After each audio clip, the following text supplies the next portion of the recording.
من لا نبي بعده اما بعد فاعوذ بالله من الشيطان الرجيم بسم الله الرحمن الرحيم واذا قيل لهم آمنوا كما آمن الناس قالوا انؤمن كما آمن السفهاء الا انهم هم السفهاء ولكن لا يعلمون۔ اور جب ان سے کہا جاتا ہے ایمان لاؤ جیسے محبت والے ایمان لائے، کہتے ہیں ایمان لائیں ہم جیسے کہ ایمان لائے بے وقوف۔ سن رکھو کہ بلا شبہ وہی بے وقوف ہیں لیکن انہیں اس کا علم نہیں ہے۔ سامعین، آج ہماری سورہ البقرہ کی آیت مبارکہ نمبر 13 تک کی تلاوت و ترجمہ کا شرف نصیب ہوا۔ رب ذوالجلال نے اس آیت مبارکہ میں منافقوں کی نادانی کا ذکر کیا ہے اور ان کی جہالت اور جس مکر و فریب کو وہ ایمان والوں سے ظاہر کرتے ہیں اور اپنے آپ کو بہت چالاک اور سمجھدار ظاہر کرتے ہیں، اللہ نے ان کے اس اقدام کو احمقانہ اقدام قرار دیا ہے اور ارشاد فرمایا کہ یہ منافق اور بدبخت لوگ ایسے ہیں کہ جب ان سے یہ کہا جاتا ہے کہ ایمان لے آؤ کہ جیسے اہل محبت اہل ایمان ایک خوبصورت انداز سے اللہ کی توحید کا اعلان کرتے ہیں، اللہ کے رسول صلی اللہ علیہ وآلہ وسلم کی رسالت کا اقرار کرتے ہیں، اور پھر جو انہوں نے کہا لا الہ الا اللہ محمد رسول اللہ صلی اللہ علیہ وآلہ وسلم، پھر مرتے دم تک اس پر قائم رہے۔ اصل تو ایمان یہی ہے اور یہی دین ہے۔ اللہ کے نبی صلی اللہ علیہ وسلم کے پاس ایک شخص حاضر ہوا، امام بخاری یہ حدیث لائے ہیں، اور اس نے آگے کہا کہ یا رسول اللہ صلی اللہ علیہ وسلم قل لی فی الاسلام لا اسأل بعدک، آقا مجھے اسلام میں کوئی ایک ایسی بات بتا دیں کہ آپ کے بعد مجھے کسی سے پوچھنا ہی نہ پڑے۔ اب آقا کریم علیہ الصلوۃ والسلام کے جو جوامع الکلم تھے، جوامع الکلم سے مراد ہے کہ آپ مختصر بات کرتے، انتہائی چھوٹی بات، لیکن اس کے اندر اتنا وسیع مفہوم ہوتا کہ بہت ساری باتوں کو اپنے اندر وہ جمع کر لیتے تھے۔ یہ آپ کی خاصیت ہے، آپ کا یہ معجزہ بھی ہے۔ تو اب یہ بڑا مشکل سوال ہے کہ آپ مجھے ایک ایسی بات بتا دیں کہ اس کے بعد مجھے کسی سے دین کے بارے میں پوچھنے کی ضرورت ہی نہ پڑے۔ آپ نے فرمایا قل لا الہ الا اللہ محمد رسول اللہ صلی اللہ علیہ وسلم ثم استقم، فرمایا تو لا الہ الا اللہ محمد رسول اللہ کہے اور اس کے بعد اس پر ڈٹ جا، یہی تیرا سب کچھ دین اور یہی دین ہے۔ اب ہمارے ہاں شاید ہم تو اس کلمات کو ایک زبان پر ایک رسمی طور پہ جاری کرنے والا جملہ سمجھ بیٹھے اور لا الہ الا اللہ محمد رسول اللہ صلی اللہ علیہ وسلم کے ہم نے تقاضوں کو سمجھا نہیں۔ اگر ان دو حصوں کو سمجھ لیا جائے، لا الہ الا اللہ اور محمد الرسول اللہ صلی اللہ علیہ وآلہ وسلم، تو سارا دین اسی کلمہ شریف کے اندر ہے۔ اب انسان کی جب سارے بت، خواہشات کے بت ہیں، انا کے بت ہیں، وہ ناجائز چیزوں کے بت ہیں، وہ دنیا کی طلب کے بت ہیں، کچھ اور جتنے بھی ہیں، سب کی نفی کر دی۔ عبادت کے لائق تو صرف ایک اللہ وحدہ لا شریک ہے، اور سیدنا محمد رسول اللہ صلی اللہ علیہ وآلہ وسلم اللہ کے آخری اور اس کے محبوب نبی ہیں، اس کے عبد مقدس ہیں۔ جو انہوں نے فرمایا، جو انہوں نے کیا، بس ہمارا وہی سب کچھ ہے۔ تو بتائیے جب انسان ان دو چیزوں پہ عمل کر لے تو پھر کائنات میں اس جیسا اچھا مسلمان کوئی ہو سکتا ہے؟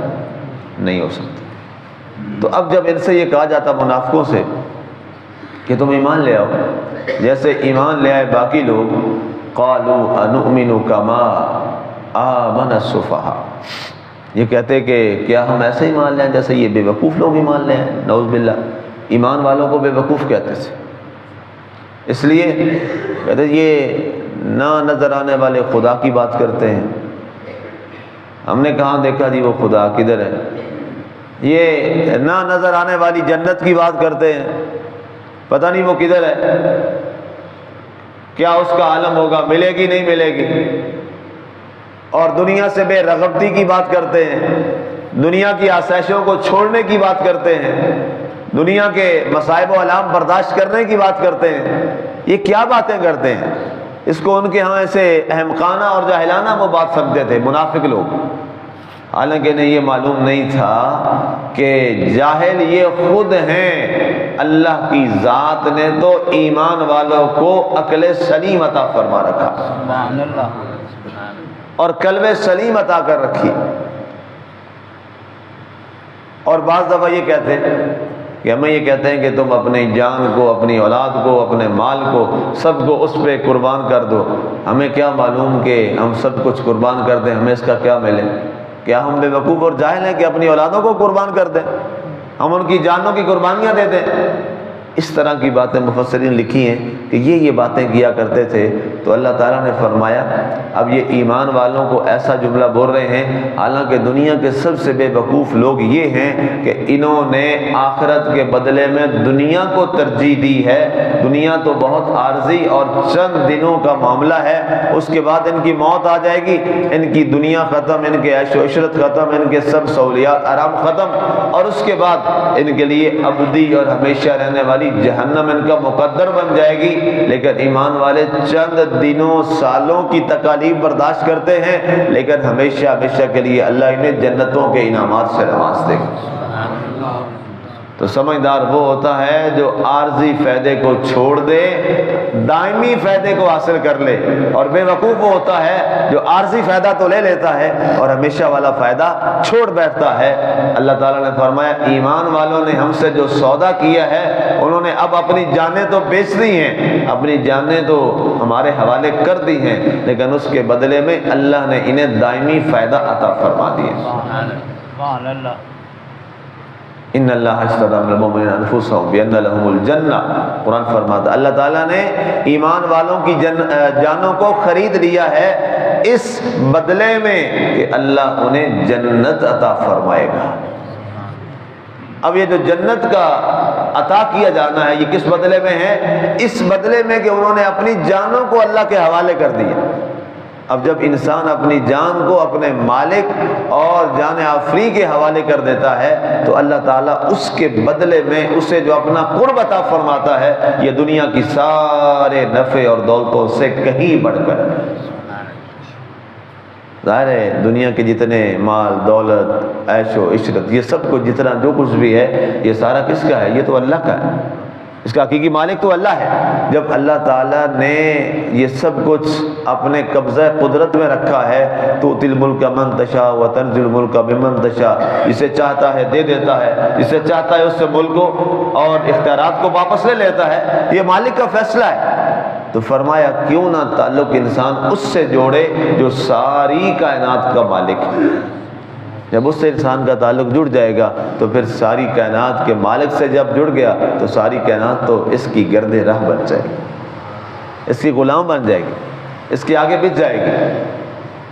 اللہ اکبر، الا خبردار۔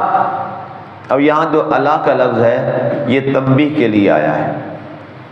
الا کا جو لفظ ہے یہ دو معنی میں استعمال ہوتا ہے قرآن پاک میں عام طور پہ، ایک تنبیہ کے لیے، کسی کو باخبر کرنے کے لیے، کسی کو توجہ دلوانے کے لیے، اور دوسرا معنی ہے کسی بات کی اہمیت کو بیان کرنے کے لیے بھی یہ الا کا لفظ استعمال ہوتا ہے۔ اب یہاں پہ ہے تنبیہ کے لیے، ان کو ڈانٹنے کے لیے، متنبہ کرنے کے لیے ان منافقوں کو، اور دوسری وجہ سے الا ان اولیاء اللہ لا خوف علیہم ولا هم یحزنون، وہاں پر تنبیہ کے لیے نہیں ہے بلکہ وہاں پر ایک بات کے یقینی ہونے کے بارے میں ہے، وہاں پہ بات کنفرمیشن کے لیے۔ اب یہاں فرمایا گیا خبردار انہم هم السفہاء، بے شک وہی ہی ہیں، دو دفعہ یہاں پہ ہم کی ضمیر استعمال اللہ نے فرمائی، بے شک وہی ہی ہیں جو کہ بے وقوف و جاہل ہیں، وَلَكِنْ لَا يَعْلَمُونَ، لیکن ان کے پاس وہ علم نہیں ہے جو علم نافع ہے۔ بعض لوگوں کے پاس علم ہوتا ہے لیکن وہ پھر بھی جاہل ہوتے ہیں، وہ علم پھر بھی ان کی زندگیوں میں تبدیلی پیدا نہیں کرتا، علم ہوتے ہوئے بھی وہ جاہلوں والی حرکتیں کرتے ہیں۔ کیوں؟ ان کے پاس علم تو ہے لیکن علم نافع نہیں ہے۔ علم نافع اور ہے، علم اور ہے۔ اللہ کے نبی صلی اللہ علیہ وسلم ہمیشہ یہ اپنے مالک کے حضور دعا مانگتے تھے، اللہم انی اعوذ بک من علم لا ينفع، اے اللہ میں تجھ سے ایسے علم کی پناہ چاہتا ہوں جو نفع نہ دے۔ اللہ سے یہ دعا کیا کریں کہ اللہ علم دے تو ایسا علم دے جو نفع بخشو، جو انسان کو نفع بخشے، اور اگر وہ نفع بخشنے والا علم نہیں ہے تو محض ایسے ہے کہ جیسے ایک گدھے کے اوپر کتابوں کا بوجھ لا دیا جائے جس کا اسے کوئی فائدہ نہیں ہوتا۔ تو اللہ نے فرمایا وَلَٰكِن لَا يَعْلَمُونَ، لیکن انہیں اس کا علم نہیں ہے، چونکہ یہ منافق جو ہیں انہیں یہ ویسے تو پتہ تھا یہ ساری چیزوں کا، یہ جانتے تھے، سنتے تھے، لیکن اپنے تائیں اللہ نے ان کے مقدر میں علم نافع کیا ہی نہیں تھا۔ یہ سب کو جاننے کے بعد بھی پھر اسی جہالت پر آ کے قائم ہو جاتے تھے۔ اللہ تعالیٰ سے ہمیں ہمیشہ یہ دعا کرنی چاہیے کہ اللہ تعالیٰ ہمیں علم نافع عطا فرمائے، اور علم کا نفع، سب سے بڑا نفع یہ ہے کہ جو علم آپ کو ہے، جو آپ جانتے ہیں، جو اللہ رسول کی باتیں آپ جانتے ہیں، آپ سمجھتے ہیں، اس پر عمل کر لینا، یہ سب سے بڑا نفع والا علم ہے۔ جب انسان اس پہ آتا ہے تو دنیا اور آخرت دونوں کی انسان کو کامیابیاں مالک نصیب فرما دیتا ہے۔